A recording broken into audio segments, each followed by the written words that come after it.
নমস্কার, বৈতাল কিচেনের তরফ থেকে আপনাদের দোল পূর্ণিমার শুভেচ্ছা জানাচ্ছি। আপনারা সেফলি হোলিটা খেলবেন, সাবধানে খেলবেন যাতে চোখে মুখে রং না লাগে। চোখটা আমাদের খুবই ইম্পর্টেন্ট জিনিস, চোখে যেন কোনো ক্ষয়ক্ষতি না হয়। আর একটা রিকোয়েস্ট রইল সবাই জন্যে, পশু পক্ষী, কুকুর বিড়াল আরও যার সব পশু পক্ষী আছে তাদের গায়ে যেন রংটা দেবেন না। তারা বড্ড নিরীহ এবং অবলা, তাদের দেখার কেউ নেই। তারা সুস্থ থাকুক, ভালো থাকুক এই কামনা করি। Safe Holi, happy Holi. তাহলে দেখুন আমি কি করছি। আমি এঁচোড়ের কাবাব করছি। এঁচোড়টাকে আমি সেদ্ধ করে নিয়েছি, আর নিয়েছি বেসন, আর নিয়েছি একটু ধনেপাতা, একটু পুদিনা পাতা, আর নুন আছে, আর ম্যাগি মশলা, সামান্য হলুদ, আর চিনি সামান্য নিয়েছি কষাটে ভাবটা দূর হওয়ার জন্য। এটা অপশনাল, আপনারা নিতেও পারেন, নাও নিতে পারেন। তাহলে দেখুন, আর সরষের তেল দিয়ে তো ভাজবো, সরষের তেলটা আছে। আর দেখুন তাহলে আমি কিভাবে করছি। আমি সেদ্ধ করে নিয়েছি, আর কাঁচা লঙ্কা আর আদা আমি একটু সেদ্ধ করে নিয়েছি। আমি এটাকে সেদ্ধ করে নিয়েছি, এটাকে একটু চটকে মেখে নিচ্ছি। এটা মেখে নিই, কেমন করে মাখছি একটু দেখে নিন। এবার আমি মশলাগুলো দিয়ে দিচ্ছি।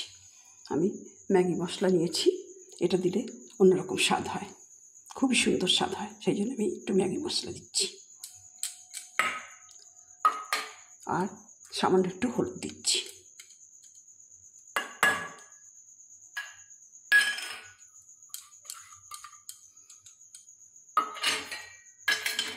আর দিচ্ছি ধনেপাতা আর সামান্য পুদিনা পাতা। পুদিনা পাতাটা দিলে এঁচোড়ের সঙ্গে একটা সুন্দর স্বাদের হয়। আর নুন আমি 1 চামচ দিচ্ছি, আপনার স্বাদ মতন দেবেন। আর দিচ্ছি এই যে আদা আর কাঁচা লঙ্কা আমি একটু চপ করে নিয়েছি।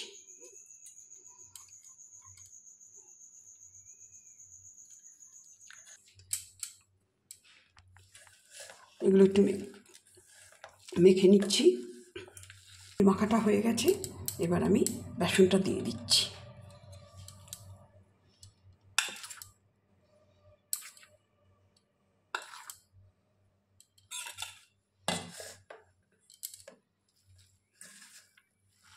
এবার আমি বেসন দিয়ে মাখছি।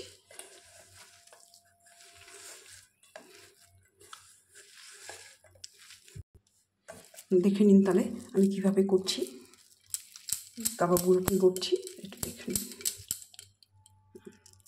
এমনি করে প্রথমে গোল লেচি করে তারপরে হাতে একটু নিয়ে একটু চ্যাপটা করে দিচ্ছি, কাবাবের সাইজ আনছি।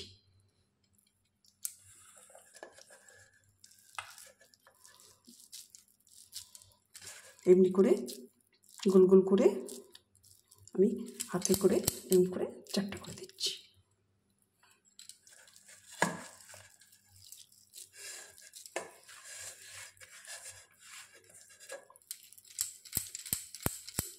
তাহলে দেখলেন আমি কীভাবে কাবাবগুলোকে করছি।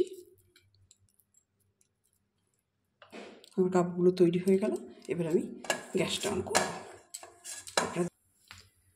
আমি গ্যাস অন করে দিয়েছি, কড়াই চাপিয়ে দিয়েছি।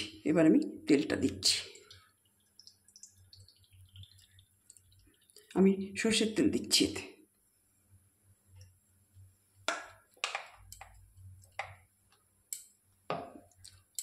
এটা হোলি স্পেশাল, আমি এই কাবাবটা করছি। তেলটা গরম হয়ে যাক, আমি কাবাবগুলো এক এক করে ছাড়ব তেলের উপর।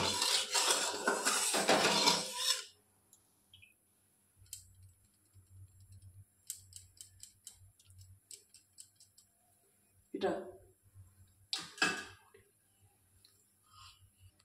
আমার তেলটা গরম হয়ে গেছে, এবার আমি কাবাবগুলো এক একে ছেড়ে দিচ্ছি। আমি আপনারা দেখতে থাকুন আমি কেমন করে এগুলো করছি। আমি এটা ডিপ ফ্রাই করছি। আপনারা চাইলে শ্যালো ফ্রাই করতে পারেন, এয়ার ফ্রায়ারেও করতে পারেন। ডিপ ফ্রাই করছি, খুব টেস্টফুল হবে, বেশি টেস্টফুল হবে। এটা সম্পূর্ণ নিরামিষ স্ন্যাক্স, খেতে অপূর্ব হয়। আপনারা দু পিটি উল্টোপাল্টা করে ভেজে নেবেন লাল লাল করে, তাতে খেতে আরও সুন্দর হবে। কাবাবগুলো আমার সম্পূর্ণ ভাজা হয়ে গেছে। উল্টে পাল্টে দু পিট আমি কড়া করে ভেজে নিয়েছি লাল লাল করে। আপনারা ওইভাবে ভাজবেন, ভীষণ সুন্দর খেতে হবে, একটা অপূর্ব স্বাদের অনুভূতি আসবে। তাহলে আমি এগুলো তুলে নিচ্ছি, আপনারা এইভাবে করবেন। কাবাবগুলো আমি কমপ্লিট হয়ে গেছে, পরিবেশন করে দিয়েছি। আপনাদের যদি ভালো লেগে থাকে তবে অবশ্যই আমাকে সাবস্ক্রাইব করবেন, যাতে আমি নিত্য নতুন সুন্দর সুন্দর কাবাব কোপ্তা করে দেখাতে পারি এই স্ন্যাক্সগুলো। আপনারা সবাইকে শেয়ার করবেন, অবশ্যই কমেন্টস করবেন, লাইক করবেন। প্রথম থেকে শেষ অবধি এই ভিডিওটা দেখার জন্য আপনাদের অসংখ্য ধন্যবাদ। নমস্কার।